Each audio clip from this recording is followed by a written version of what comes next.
Hello, saver. Whether you're saving for that trip to the tropics or saving for an emergency, now is the time to take advantage of Wells Fargo's savings options. Wells Fargo offers savings accounts that can help you save towards your goals. So, what are you saving for?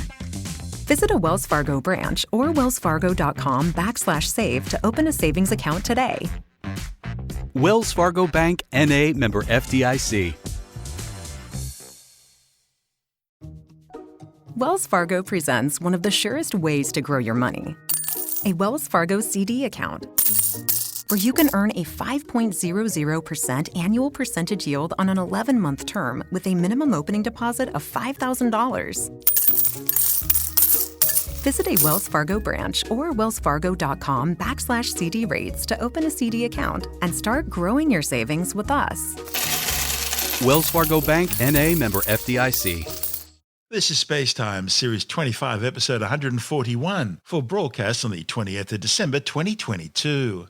Coming up on SpaceTime, an independent investigation underway into a Vega C rocket failure during launch.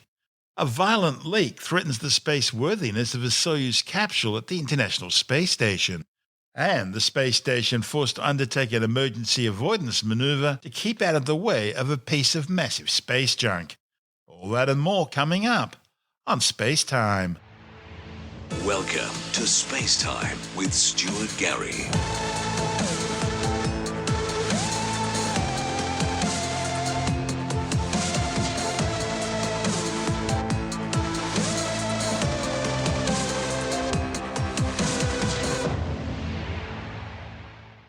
The European Space Agency has suspended all Vega flights and have established an independent board of inquiry following the failure of a Vega C rocket during its ascent to orbit.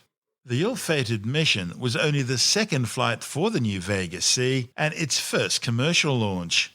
The new rocket had undertaken a successful maiden flight back in July. The mission from the European Space Agency's Kourou spaceport in French Guiana began smoothly enough, with a spectacular nighttime launch into the warm black tropical skies. 7, 6, 5, 4, 3, 2, 1, top. Allumage P120, décollage. La propulsion est nominale, le pilotage est calme. Pilotage est calme, la trajectoire est nominale. Acquisition de la télémesure par la station de Saint-Jean.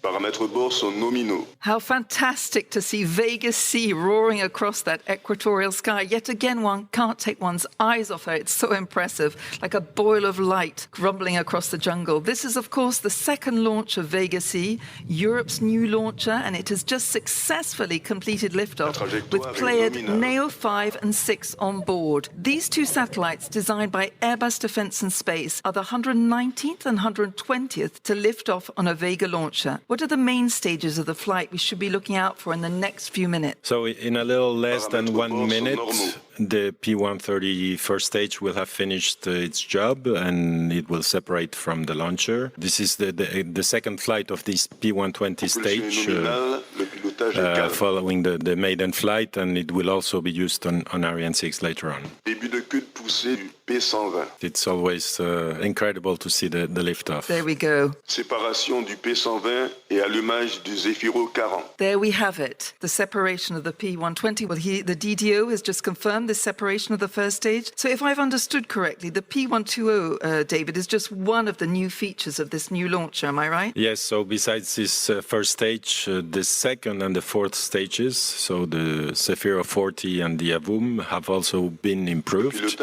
increasing their propellant capacity and therefore the overall launcher performance. And also, very important, the fairing volume has been increased, allowing the launcher to accommodate larger satellites. Well, Vega C is starting to lighten its weight and separate from its first stage, the P120. What is the next step for the European launcher? So in a few seconds, the Zefiro 40 stage will have finished also its job, and it will also separate from the launcher. And the third stage, the Set-9, will ignite and continue the mission. The Vega C's new solid rocket first stage engine performed nominally, propelling the two-satellite payload towards orbit. However, following MECO, main engine cutoff, stage separation and second stage ignition, communications with the rocket was suddenly lost, and the launch vehicle began to deviate off course, rapidly losing altitude. At the time, the flight was already over 100 kilometers in altitude and some 900 kilometers downrange over the North Atlantic Ocean. We see that there's a problem with the trajectory. David, can you tell us? Yes, so there seems to be an issue with the launcher, yes. We stand by to get more information. So could you tell us exactly? We can see on the graph in front of us, we can see that the trajectory, it seems to be going, maybe, is it going off course? Can you tell me? No. Yes, indeed, the altitude, it seems to be lower than expected. So the altitude, we're at 107 kilometers. Have you got any news from us from Kourou in your earpiece? No, not for the time being. In this type of situation, how would you interpret this? What might have happened? What could happen? Okay, for the time being, we're waiting to get more precise information on... Sorry, David, you were saying you're still waiting for news in your earpiece, is that right? That's right, yeah. We can see the DDO, they seemed very focused and still concentrated, trying to work out the problem. The French space agency CNES was forced to abort the mission and initiate a self-destruct order, blowing up the rocket and its multi-million-dollar payload, a pair of Earth observation satellites built by Airbus. The Pleiades Neo 5 and 6 spacecraft were meant to join the Pleiades Neo constellation, undertaking high-resolution imagery of the planet. In your long career, have you already had a problem such as this, perhaps? Yes, indeed. There have been issues before, yes. Okay. À tous de DDO. Suite à accident lanceur, que tous les moyens restent activés pour une mise en configuration d'arrêt de la base de lancement. What does that mean, David? What has the DDO just announced to us? Yeah, so the DDO announced that there was indeed an issue with the launcher, and so everybody's standing by on the launch base to see what the exact situation is. Yes. Yeah. Okay. The failure appears to have involved the Italian-built Zefiro 42nd stage. It marks the third failure in 9 launches for the Vega rocket. This launch was originally slated to fly back in November, but it was delayed due to issues with the Vega C's new payload fairings. Arianespace Chief Executive Stephen Israel says the launch failure was unrelated to that issue. He says the flight data will be analysed as part of the inquiry, which will be co-led by the European Space Agency and Arianespace. So after the liftoff and the nominal ignition of the P120C, which is the first stage of the Vega, and under pressure has been observed on the Zefiro 40, which is the second stage of the Vega. And after this under pressure, we have observed the deviation of the trajectory and very strong anomaly. So unfortunately, we can say that the mission is lost. And I want to deeply apologize towards our customer, Pleiades Neo and Airbus Defence and Space, for this failure tonight. And we will now have to work with all our partners to better understand why the Zefiro 40 has not worked properly tonight, triggering the failure of the mission. So we are going now immediately with all the teams, with our prime avio and all the partners to study what has happened tonight, and I really apologize for this anomaly. Israel further added that neither the Ariane 5 or the new Ariane 6 programs are impacted by this failure. But with only 2 Ariane 5 launch vehicles left in the manifest, and the Ariane 6 not expected to undertake its maiden flight until later next year, Europe is now left without an independent means of accessing space. The European Union won't use Russian Soyuz rockets because of the sanctions imposed on Moscow in the wake of the Kremlin's invasion of Ukraine, and so that leaves the United States in the box seat, at least until the Vega C is returned to flight status. This is SpaceTime. Still to come, a violent leak threatens the spaceworthiness of a Soyuz capsule docked to the International Space Station. And the space station forced to undertake emergency maneuvers to avoid a massive piece of space junk. All that and more still to come on SpaceTime.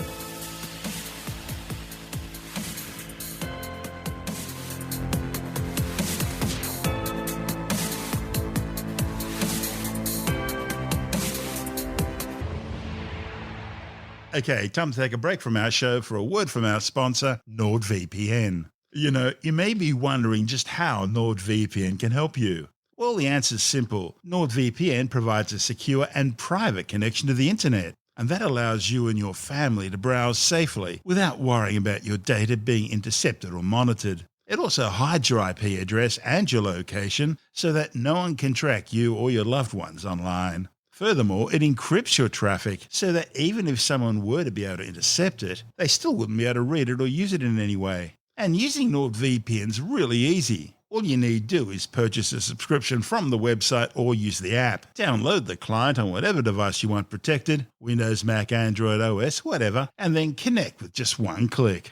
You'll then be connected by way of an encrypted tunnel directly through NordVPN servers located all around the world, giving you maximum privacy and security while browsing online. Plus, there are heaps of other features, like double encryption protocols for added protection, as well as dedicated IP addresses. So, like us here at SpaceTime, you really should be using NordVPN. Using NordVPN gives you peace of mind, knowing you and your family are safe while browsing online. It provides enhanced privacy and security measures not found elsewhere, plus it's all super easy and fast to set up, making getting started almost effortless. So why wait? Get yourself the extra digital protection that you need today with this powerful VPN service provider now available at an affordable price. Visit our URL, nordvpn.com/StuartGary, and check out our special offers, which make it even more affordable to be safe online. Now, once again, the URL is nordvpn.com/StuartGary. Start protecting yourself and your family from cyber threats today with just a few clicks. And of course, you'll find the URL details in the show notes and on our website. And now, it's back to our show. You're listening to SpaceTime with Stuart Gary. The Russian Federal Space Agency at Roscosmos are trying to determine if the Soyuz MS-22 spacecraft will be safe to return crew to Earth after suddenly springing a violent coolant leak. The spacecraft, which is docked to the Razvet module of the International Space Station, suddenly started spewing what appears to be ammonia coolant into space just as two Russian cosmonauts were about to begin a planned 7-hour spacewalk to relocate a radiator from one Russian module to another.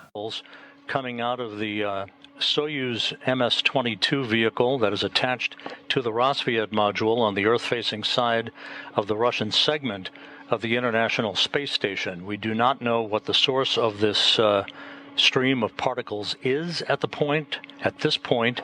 There is discussions that are ongoing. First, to make sure that the safety of the two spacewalkers is not compromised in any way, and then to determine what impact, if any, this might have on the integrity of that Soyuz vehicle. Neither NASA nor Roscosmos have specified what the coolant was, but ammonia, a common spacecraft coolant, can be highly corrosive to many metals. Russian mission managers knew there was a problem when an alarm in the Soyuz diagnostic system suddenly went off, indicating a pressure drop in the coolant system. They then spotted a stream of fluid and particles flowing from the Soyuz on the live video feed and quickly cancelled the spacewalk. Dramatic NASA TV images showed white particles resembling snowflakes streaming from the aft section of the Soyuz. The leak quickly caused the temperature in the cockpit section of the Soyuz to rise to 30 degrees Celsius, while the temperature in its equipment section initially soared to over 40 degrees before dropping back to 30 after mission managers activated additional cooling systems. Cosmonauts used ventilators in the Russian section of the space station to blow cold air into the capsule, reducing temperature in the cockpit back down to comfortable levels. An external inspection of the spacecraft using a camera on one of the space station's robotic arms helped identify the location of the coolant leak to a 0.8mm hole in the outer skin of an instrument and equipment casing on one of the Soyuz external radiators. The leak continued to flow for about 3 hours until the coolant supply inside was exhausted. Roscosmos say tests of the ship's control systems determined that they weren't affected by the leak, and no other spacecraft near the Soyuz appears to have been damaged. Russian engineers ordered the Soyuz to fire up its main thrusters just for a short burst to ensure that all systems were nominal. Mission managers at Star City just outside Moscow are now deciding whether the Soyuz MS-22 will be safe for cosmonauts to use for the return trip to Earth in March. or whether it should be discarded and a replacement Soyuz sent up instead. Roscosmos says the next spacecraft, the Soyuz MS-23, has already undergone some of its tests in preparation for its launch in March. But those could be expedited if necessary and the spacecraft sent up early without a crew. Russia has suffered a string of problems with leaks and equipment malfunctions aboard the International Space Station or spacecraft that are docked to it, and most of these have been put down to quality control issues. However, Roscosmos claimed this latest leak may have been caused by a micrometeoroid impact or a tiny piece of space junk hitting the capsule, but without a close-up inspection, we'll never know. This is SpaceTime. Still to come, the International Space Station forced to undertake an emergency maneuver in order to avoid space junk. And later in the science report, fossils of a new species of non-avian predatory dinosaur discovered in Mongolia. All that and more still to come on SpaceTime.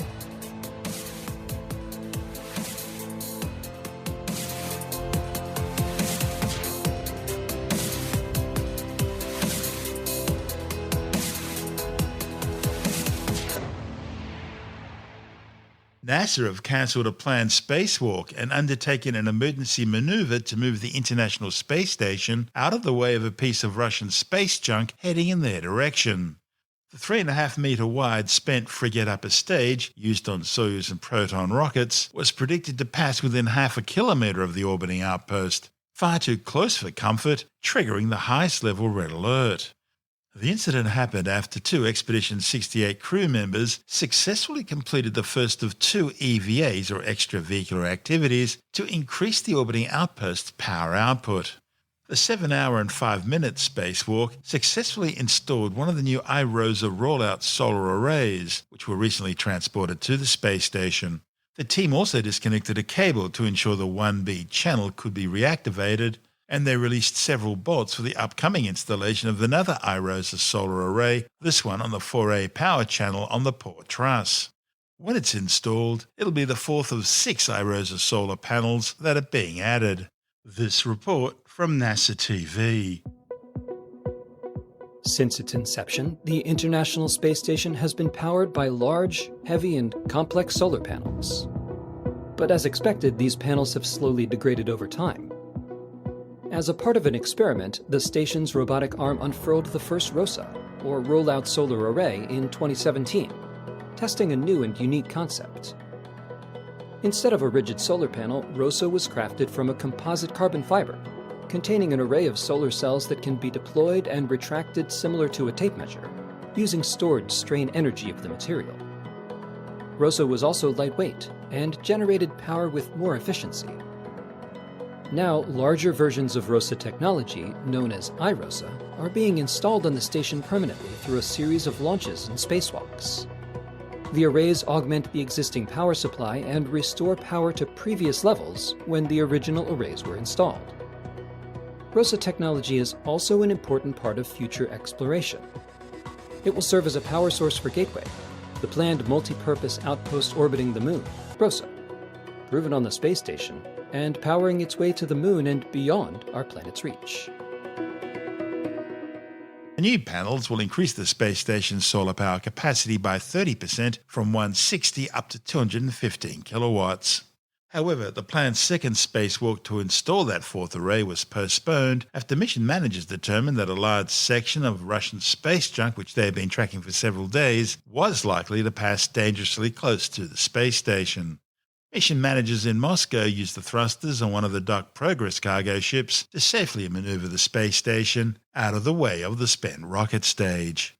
This is SpaceTime.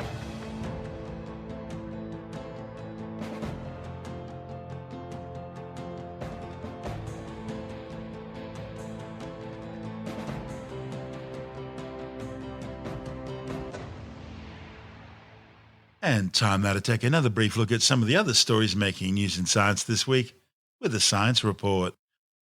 Scientists have found that a common type 2 diabetes drug, metformin, is associated with a 30% reduction in the risk of joint replacements. A report in the Canadian Medical Association Journal compared some 20,000 people with type 2 diabetes who took metformin with the same number of participants with type 2 diabetes who didn't take the drug.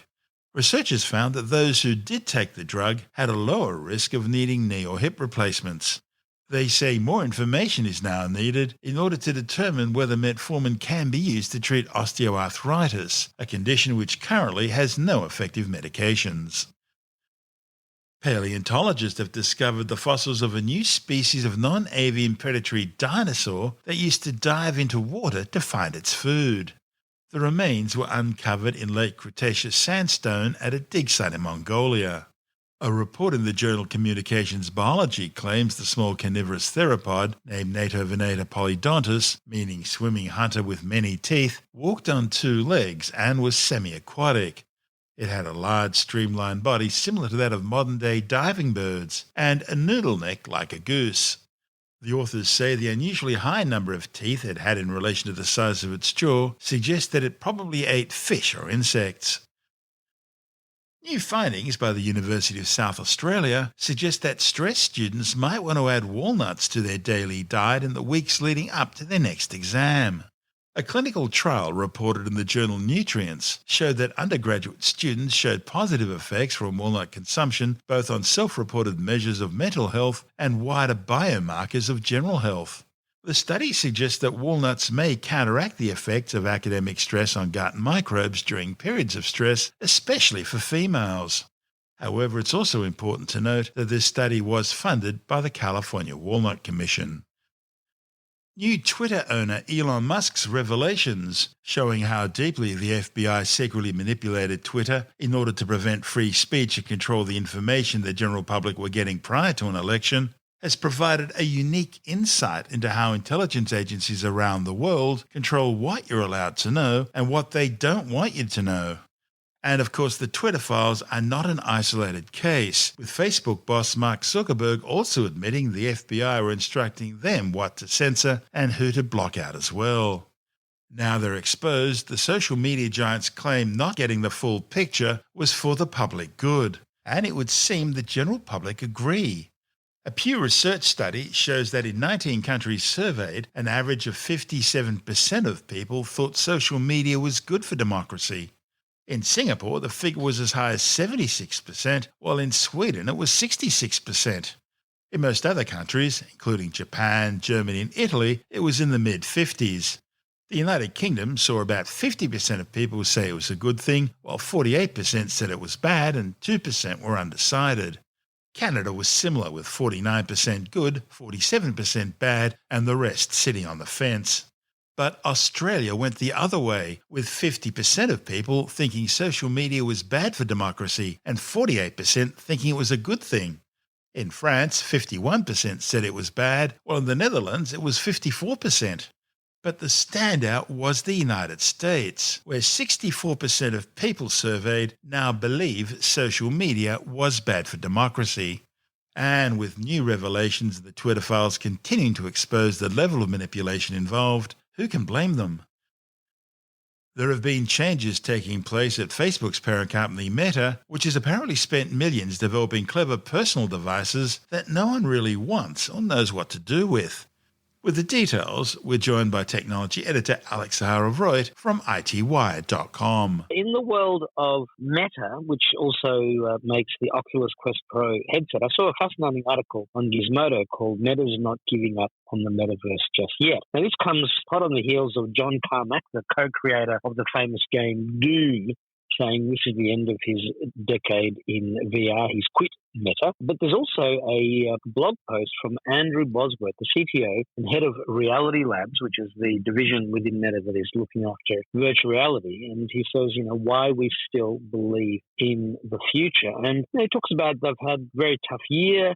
Part of the problem is they've got a Meta Quest Pro headset, which is technically advanced beyond belief. Very, very impressive. But, there isn't really any super incredibly needful use case for this headset that can do elements of augmented reality. And, you can join people together to work. It looks very cool. You can be handling various objects in the air in front of you. You can make them bigger and smaller. You could be looking at a room in a house. You could be drawing doorways and adding things virtually to this room. But none of those things are really absolutely killer applications. And part of the problem is that Meta lost nearly $10 billion on this division over the past year, which is a huge amount of money to lose. So for me, VR is one aspect of the puzzle. It's one aspect that cuts you off from the rest of the world. Yes, it allows you to play against other people in this virtual space, but I think the real killer application is going to be what's known as augmented reality or mixed reality. This is where you've got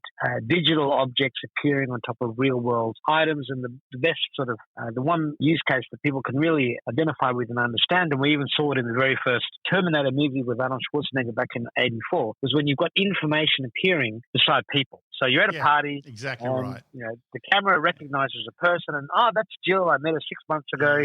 She's married to Bob, and they've got 3 kids. That sort of thing. Yeah, that's right. And their kids' names are such and such, or just even your next door neighbor that you don't spend much time with, and you want to know, you want to remember what was the last thing you spoke about them with. And, you've got this headset which is put into a pair of glasses that is really unobtrusive and it's not obviously recording, that is capturing every aspect of your life. There's this new Mac search engine called Rewind. They're calling it the search engine for your life, and it's able to record a lot of the interactions you do on Zoom and in other areas.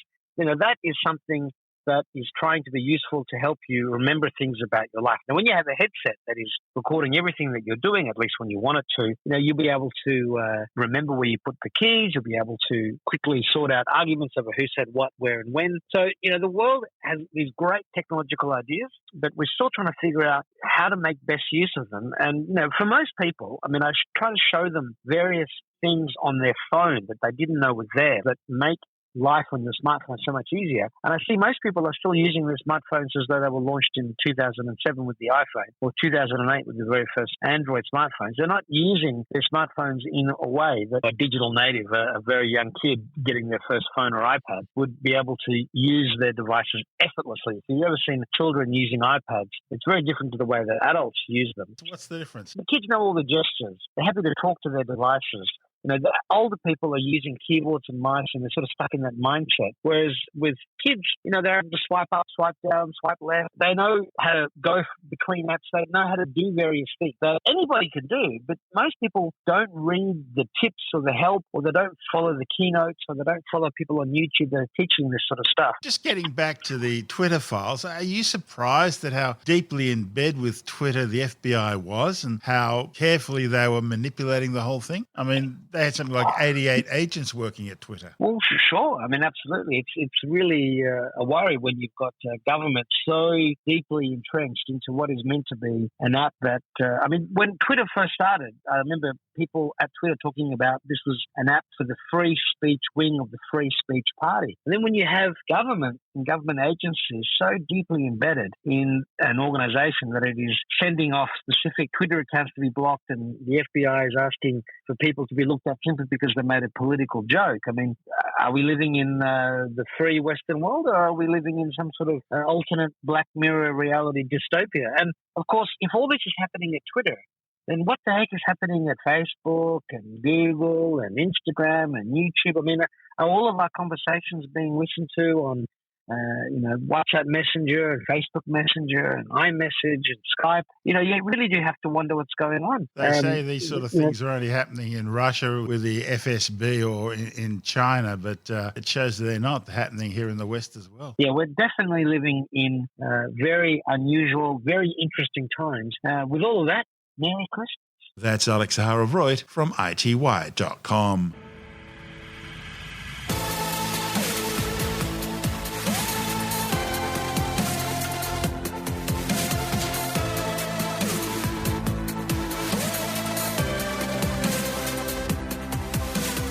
And that's the show for now. SpaceTime is available every Monday, Wednesday and Friday through Apple Podcasts, iTunes, Stitcher, Google Podcast, Pocket Casts, Spotify, Acast, Amazon Music, Bytes.com, SoundCloud, YouTube, your favorite podcast download provider, and from SpacetimeWithStuartGary.com.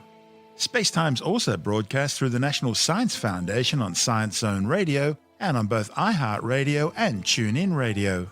And you can help to support our show by visiting the SpaceTime store for a range of promotional merchandising goodies.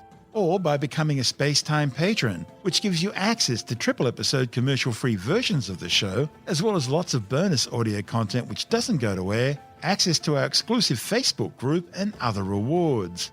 Just go to spacetimewithstuartgary.com for full details. And if you want more SpaceTime, please check out our blog, where you'll find all the stuff we couldn't fit in the show, as well as heaps of images, news stories, loads of videos, and things on the web I find interesting or amusing. Just go to spacetimewithstuartgary.tumblr.com. That's all one word, and that's Tumblr without the E. You can also follow us through @StuartGary on Twitter, @SpaceTimeWithStuartGary on Instagram, through our SpaceTime YouTube channel, and on Facebook, just go to facebook.com/SpaceTime with Stuart Gary. And SpaceTime is brought to you in collaboration with Australian Sky and Telescope magazine, your window on the universe. You've been listening to SpaceTime with Stuart Gary. This has been another quality podcast production from Bytes.com.